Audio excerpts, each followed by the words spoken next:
What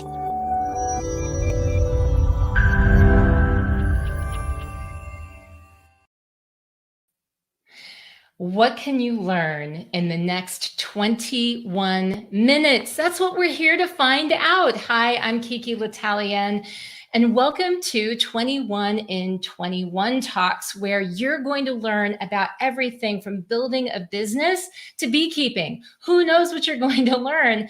The point is that you're going to learn something in the next 21 minutes. And I have to tell you, this is probably one of my favorite projects that Association Chat has put on. Here's the deal. Here's how all of this works. This series consists of 21 talks, 21 minutes long, all taking place in 2021. The speakers can choose to use slides. They can choose to forego them completely. They can choose to speak in smoke signals if they want to. As long as they don't go over 21 minutes, then the floor is theirs. All talks can be watched live or as replays on Association Chat's YouTube channel. And if you think, in the back of your mind, you're thinking, I don't know, there's something missing in my life. It could be becoming an Association Chat Patreon patron, haha. Then I have to tell you, you should listen to that voice. You should listen to that voice and consider becoming a Patreon patron by visiting patreon.com/Association Chat. Now for this special 21 in 21 talk, we're going to hear from Abby Mund.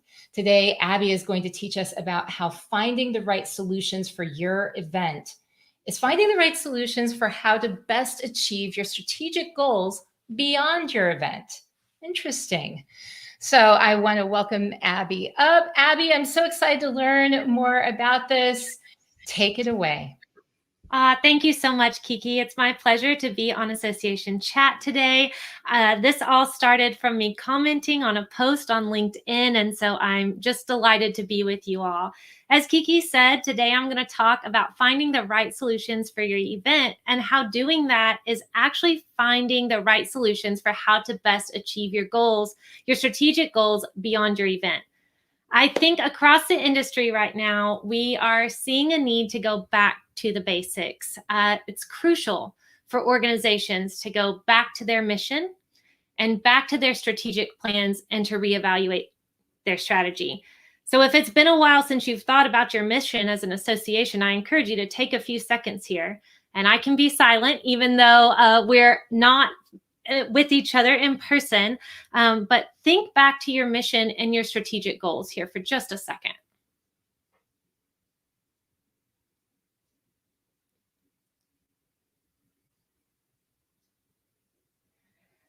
Now that you've kind of reframed, we're going back to the basics here. So that's going to be a lot about what I have to share with you, but I want to talk about this cycle that I think we take for granted in associations, and it may be a little bit since you have thought about it. So an association delivers value to their members, member engagement increases, sponsor and partners receive more exposure, and if matched correctly, they receive more value too. Your available resources increase, and you can then increase your offerings, which guess what? Allows you to deliver more value back to your members. I'm going to say that one more time. You start out as an association because a group of people needed shared resources. So in an association, you deliver value to your members. As you do that well, your member engagement increases. Your sponsors and partners receive more exposure. And if they're matched correctly, they receive more value, higher ROI. Your available resources increase. You get to increase your offerings. And now you can deliver more value back to your members. So it's a beautiful, beautiful cycle when done correctly. When we're thinking about that, I want you to think about your event as the best way for you to deliver that value. Your event strategy was built on delivering value. So events start out with the best of intentions, right? Before I dive into more of this, let me frame kind of my perspective a little bit for you by sharing a little bit about myself. So I interned in 2006 for a meeting planner for associations in Texas. And I've just had my hand in it ever since. Even when in my former career as a teacher and throughout grad school, I kept working for the meeting planner that I had interned for. And eventually we transitioned her company over to mine. I love this industry. I love working with associations. It's ever changing. There's always more challenges. I taught high school before this, and so I am up for a challenge.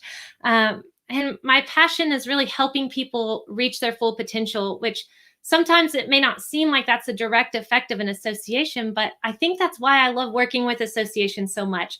They improve the lives of their members so that those members can have maximum impact, both in their personal lives and in their careers. My company, AM Planning, provides both meeting planning services and event strategy services for our clients. We are a small business. And get to give really personalized and customized service. So that is kind of a background on what AM Planning does. Most of our clients are associations, and several of them are here in Texas. So now you can kind of get a background or get a little bit of my background and kind of my perspective. So I am a third-party provider to a lot of associations and work very closely with them.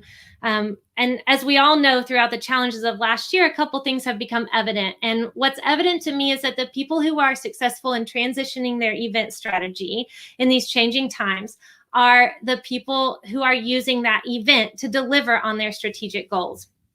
I'll give you an example. So say you are working on your content strategy, your event can be the cornerstone of that strategy. So your event should be fed by, you can source what sessions you're going to have at your event, and that should be fed by what people are responding to, what your audience, what your members are responding throughout your content that you deliver throughout the year. Just like that, if you have the proper methods in place and the proper feedback channels in place, you can use feedback from your event to do a deep dive session later on. You can also use that feedback to decide what maybe you need to do another publication or a follow-up Q&A on. And that's a great way to source and be in touch with how your members are responding to your content. And that's a great way to use your event as a part of your content strategy. So it should all be one fluid cycle there. And that's just an example of how a good event and a good event strategy can raise the bar in your content strategy as well. Now, tons of associations are already doing that, already doing these things. But I also see a lot of associations from an outside perspective that could use to make that little connection there. So, or it could help enhance things for them. Some other examples are engagement and member retention, and then some collaboration as well. So a brilliant friend of mine is talking about, in planning their next event, is talking about a flipped classroom. So they're thinking that they're going to have some content that goes out ahead of time. Their attendees will view that content, and when they bring them together, it will all be based on collaboration. So several of us have heard throughout the pandemic that your members, your attendees, they're missing that networking. They're missing that in-person atmosphere. And so I think that when we come back to in-person meetings, we are going to need to be able to deliver on that. We are going to need to be able to deliver on that interaction.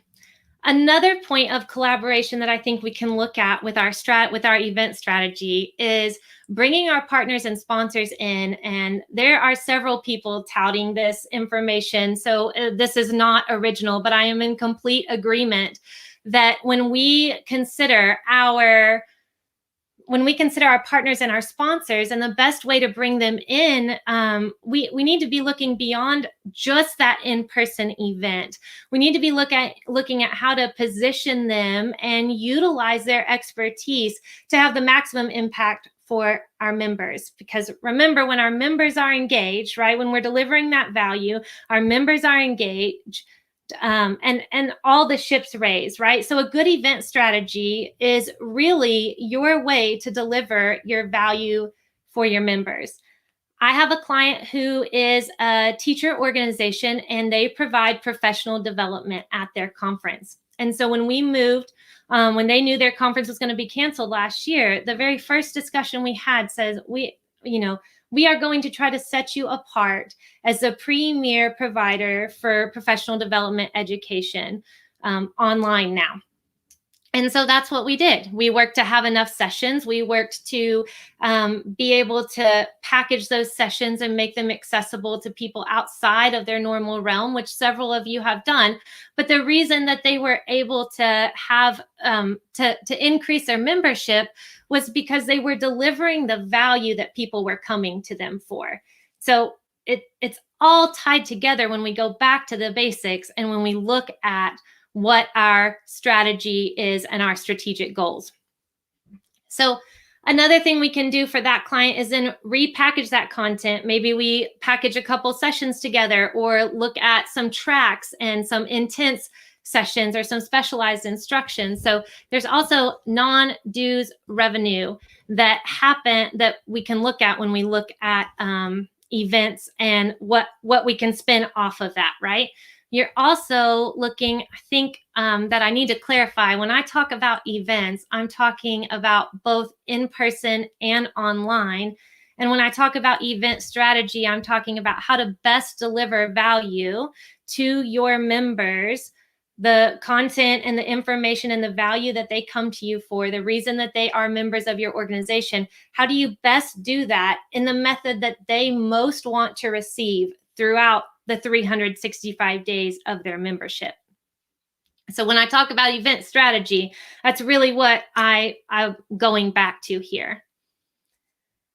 So everybody has the best of intentions, right? I wonder how many of you can think of a part or a component of your event that you would just love to cut, but it would upset people. Or maybe that was the case in 2019. There's a part of your event that the old guard just loves, that maybe isn't truly serving its original purpose in the best way possible, but you keep doing it every year.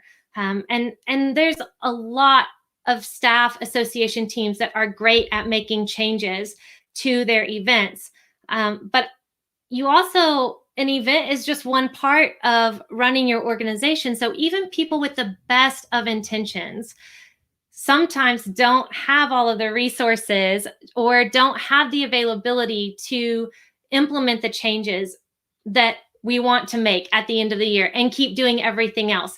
And so when you sit down with your planning team to look at your next event, the hope is that you approach it from, okay, how does this component of my programming support our strategic goals? How does it further our mission? If you remember in grade school, you might have a list of things over here and a list of things over here, a simple matching exercise. So maybe it's words over here and definitions over here, or dates over here and historical events over here, and you draw the links. The goal is that if you were to do that with your strategic goals over here and your event components over here, that you would be able to match up all of your event components to one of your strategic goals. So that is just, the hope there, so that then your events are working for your association the way that you want an event to. As a meeting planner for associations, I see tons of resources being poured into events. And sometimes I wonder, sometimes even my clients will say, well, why are you asking me that? When I'm like, okay, what is the purpose of this event? And lots of times they can tell us, but it's not immediate because they've been doing the event for so long that they need to go back and think about that and really get in touch with that. And there might be a better way to serve that purpose. So I want to kind of talk about some things that we've seen happen in the last 2 years. So in 2019, we were having events in person. And many of us have to have our events have ROI, right? They have to have ROI. But could they be better?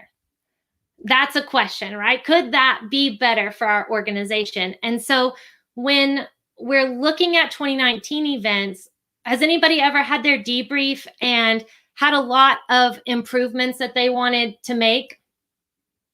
If you look at that same list from the last year, are some of the same things might be on it. Lots of times that's not due to lack of professionalism or an association not wanting to provide that value. It's due to the harsh realities of there's only so much, there's a finite amount of time in between event cycles. And there's a lot of other things that have to happen. So when I say that sometimes we have items on our list multiple times, it's that we want to rework it, or that we want to make it more aligned with our strategic goals, or see if there might be a different way to best target that goal. But then life happens. Then life happens in between our event, right? Or we have a staff changeover, and the person that was rocking it in that category and who was slated to kind of take this up and really make it more aligned and have their brain around it, maybe now they're not a staff member anymore. So in 2019, lots of associations are moving along, having their events. They're having a lot of success with their events. And some of them are doing things maybe because they've always done them. And so the challenge here is to no longer approach this as, okay, we're going to do this because we've already done this. We're going to approach this as, we do this because it targets this, and this strategic goal. And here's how it does this. And here's how it moves all the ships for our organization. So then in 2020, we needed to pivot. Many associations could not meet in person unless your event was very early on in the year. And so if you were going to deliver value to your members that year, you had to figure out how else to do that. And I love the association world. And just like human nature is, we wanted to be able to have time to go back and say, okay, what is the best way to do this? What is the best way to reach the goal of what we want to do with our professional development or sessions? What's the best way to help our exhibitors reach their goals? What exhibitors are best suited for this? But the truth of the matter is, several of us had a few months. Several of my clients had very little time to pivot. And so we end up trying to replicate what we did in person online, some with great success, some things not with great success. And one area that I can really point out here is the exhibit hall, right? If you had an exhibit hall that was really flourishing and doing a great job, and your attendees loved to be in that exhibit hall because that is where they made those connections and got those services and those products for the year, then your exhibit hall online had a lot higher chance of being successful. If your exhibit hall had been on a decline like this for years, and maybe some of the people in the exhibit hall are not the best fit for providing a service, they were really capitalizing on the fact that you had an audience in place and maybe was a little bit of not as much of a strategic fit, those people didn't exhibit online. Something in the National Meeting Planners Facebook group that I saw is, how do you encourage and incentivize your attendees to go to the exhibit hall? And that model needs to be rethought, because the idea is that attendees want to go to the exhibit hall because those people are providing a service and providing value to them. If that's not the case, then it's really hard to get them to go in the exhibit hall in person. It's even harder to get them to take time out of their schedule to go online. So this is a different association by association, but we kind of saw the exhibit hall model really take a dip, right? And some people were able to leverage those exhibitors who really did provide value and were really great fits, bring them up to sponsors. Some people had good success with their exhibit hall. It depends on the event and the association, but I think that that's one place that we really need to go back to our strategic goals. And some of your strategic goals may be to increase partnerships. And so I think that the exhibit hall is a great place to look at matching your strategic goals, and is there any room for improvement? Let me see here. I want to go back and talk a little bit more. I talked about how the content strategy can be affected. And so I wanted to also talk a little bit about engagement. And I think that sometimes it's easy for us to take a look at our different components of our programming, and maybe I hear a lot from associations that they want their younger members to stay engaged, right? We're looking at member retention here. And so we have to look at our event and identify opportunities for them to be involved and for that involvement to step up as they continue to mature in their career, right? Some associations are really good at this with different committees and different ways to be involved. Another easy one that I think has a lot of value and kind of ties back into content that I am excited to see a client employ this year is they are forming a review committee. So members of their association at their event are going to, they're avid note takers. They've reached out and asked for respondents or for participants, attendees, their members to be a part of this group. And so these people are going to offer reviews. They're going to take their notes and kind of formulate short reviews. And then they'll be able to use those as testimonials for those sessions. And they'll be able to have content to post on Facebook and content to post on their website and in promotional videos about their event next year. And they're getting a whole group of people who are writers and who may even be tech savvy that want to participate in their event. So that's another way to provide engagement with your content strategy. And then you're also going to increase that feedback loop to make sure that your event is really hitting home. So that is kind of another way that I recommend kind of looking at different strategies. So where are there opportunities to get your attendees and your members engaged throughout your events? When we talk about, I'm kind of wrapping up here, bringing this home, and it's easy in today's world and with associations especially, events may not be your top challenge that you're facing. I kind of suspected this as I was creating our newest offer from AM Planning. And so I reached out to several friends in the industry who were gracious enough to take time with me and talk about their top challenges. I formulated a list of these challenges. There were 30 of them. And I would share the list 15 minutes before our 20-minute conversation. Most respondents looked at the list. A couple were not able to, and they of course were able to add anything to this list. And I was curious to see how many things about event and event strategy would come up in these conversations. And the most popular things dealing with event strategy that came up was, number one, the pressure that executives were feeling to meet in person. And I think that that's interesting. So I'm from Texas, and the association executives in this small sample were also from Texas. And so no political statement here, just framing for you a little bit about what that maybe was influencing that in their membership. The next thing that came up was managing financial ramifications from canceling or adjusting events. That was a challenge for many of the people I talked to. And then thirdly was creating a hybrid experience that offered value to members. And so when we look at doing that and figuring out where you are going to spend AV dollars and spend your budget for your event, it's really crucial that you know which components are going to deliver value to your members the way that they want to receive it. That is the golden standard for all of this. So I hope that you've enjoyed this, talking through event strategy.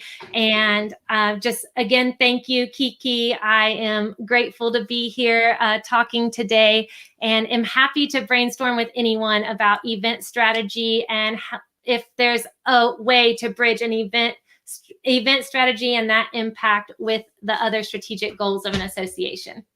Thank you so much, Abby. And I hope that all of you got something really, really special from this, because if there's one thing we've all had a lot of questions about this past year, it's been about how we can make our events, whether they're in person or especially virtual, how we can make them provide more value for our members. And so I love Abby's connection to, well, what is it that you're trying to do beyond that event? What are your strategic goals? And so thank you so much, Abby. I am so excited that you came on and did your 21 in 21 talk. For everyone watching, you've now become 21 minutes wiser, smarter about your next event strategy and how it can help deliver value to your members. What are you going to do with that information? That remains up to each one of you. The one thing that we always say in association chat is to keep asking questions. And why? Why do you keep asking questions? It's so that you can continue to learn every day, because as Joseph Campbell once said, the cave you fear to enter, my friends, holds the treasure you seek. Have a great rest of the week, everyone.